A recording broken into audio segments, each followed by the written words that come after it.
अस्सलामु अलैकुम वरहमतुल्लाहि वबरकातुहू। अल्हम्दुलिल्लाहि रब्बिल आलमीन वस्सलातु वस्सलामु अला रसूलिहिल अमीन वमन तबिअहुम बिइहसानिन इला यौमिद्दीन अम्मा बाद।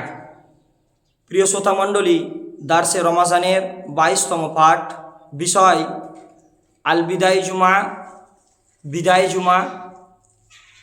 এই রমাজানুল মোবারক মাসের শেষ যে জুমা, সেই জুমাকে অনেক মানুষ আল বিদাই জুমা বা বিদায়ের জুমা নাম দিয়ে থাকে।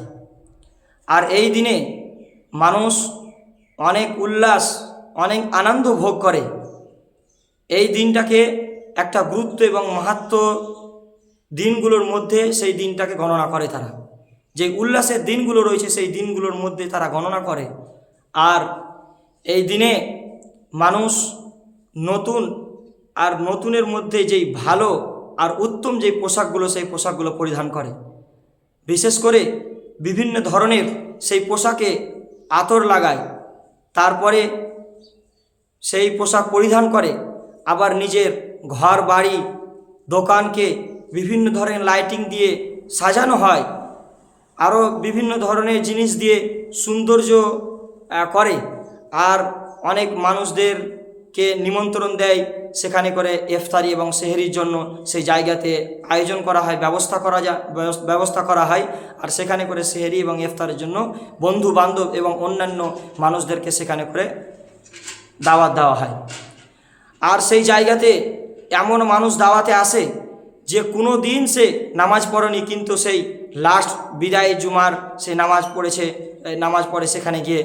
আবার এমনও মানুষ পাওয়া যায় যে সে রমাজানুল মোবারক মাসে একটাও রোজা রাখেনি, কিন্তু বিশেষ করে সেই দিনে সে রোজা রেখেছে।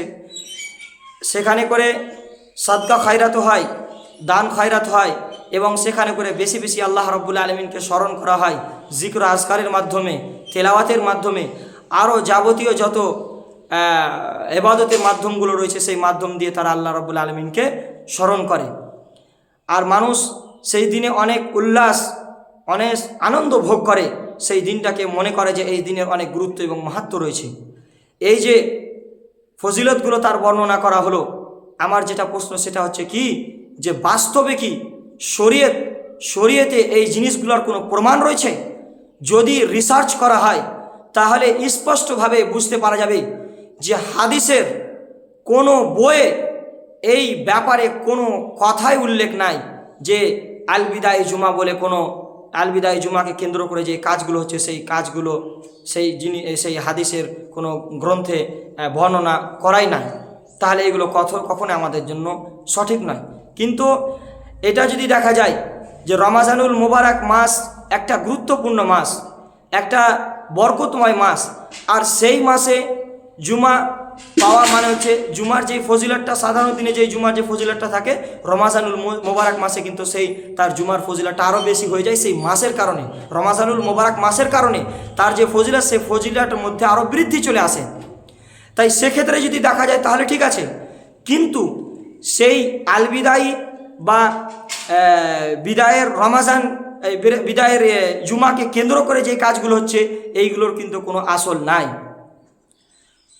ষষ্ঠম হিজরির শতাব্দীর পরে অনেক হেদায়ার অনেক সারা লেখা হয়েছে।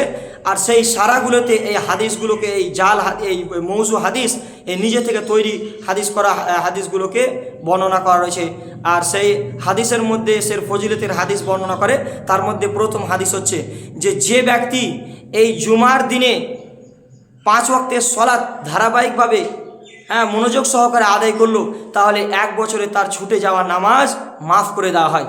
দ্বিতীয়, এর ফজিলত সম্বন্ধে যেটা হাদিস মানুষ নিজে থেকে তৈরি করেছে, সেটা হচ্ছে যে এই দিনে কোনো ব্যক্তি যদি ফরজ নামাজের যদি কাজা করে, তাহলে 70 বছরের তার নামাজ শোধ হয়ে যাবে, তার নামাজ মাফ করে দেওয়া হবে, 70 বছরের নামাজকে তার ক্ষমা করে দেওয়া হবে।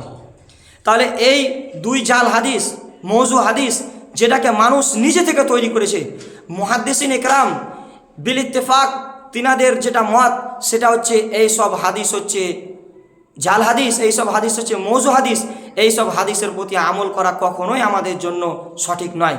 তাই এইসব হাদিস থেকে আমাদেরকে আমল করা থেকে আমাদেরকে বাঁচতে হবে, বরং অপরকেও বাঁচাতে হবে, অপর ভাইদেরকেও এর ব্যাপারে বলতে হবে যে আল বিদায়ী জুমাকে কেন্দ্র করে যা কিছুই আজকে কাজ হচ্ছে সেটা কখনোই আমাদের জন্য সঠিক নয়। তাই আমরা নিজে বাঁচব এবং অপরকেও বাঁচাবো। এর মর্মে আব্দুল হাই লখনবী তিনি বিশেষভাবে একটি বই লিখেছেন আরবি ভাষায়, কে রাদউল ইখওয়ান আন মুহদাসাতি আখিরি জুমায়াতি রমাজান। আর এর উর্দুতেও তর্জমা চলে এসেছে। আর সেই যে কথাগুলো বললাম, এই কথাগুলো বা এই আল বিদায়ী জুমাকে কেন্দ্র করে যা কিছু হয় সেই ব্যাপারে কিন্তু সেই বইটাতে অনেক কিছু কথা বর্ণনা করা রয়েছে। তাই আমাদের সকলকে নিজেকে বেঁচে থাকতে হবে, হ্যাঁ, আর আমরা নিজেও বেঁচে থাকতে পারি এবং অপরকেও বাঁচাতে পারি। সেই আল্লাহ রাব্বুল আলামিন সেই তুমি তৌফিক দান করো আমাদেরকে। আমিন। আসসালামু আলাইকুম ওয়া রাহমাতুল্লাহি ওয়া বারাকাতুহু।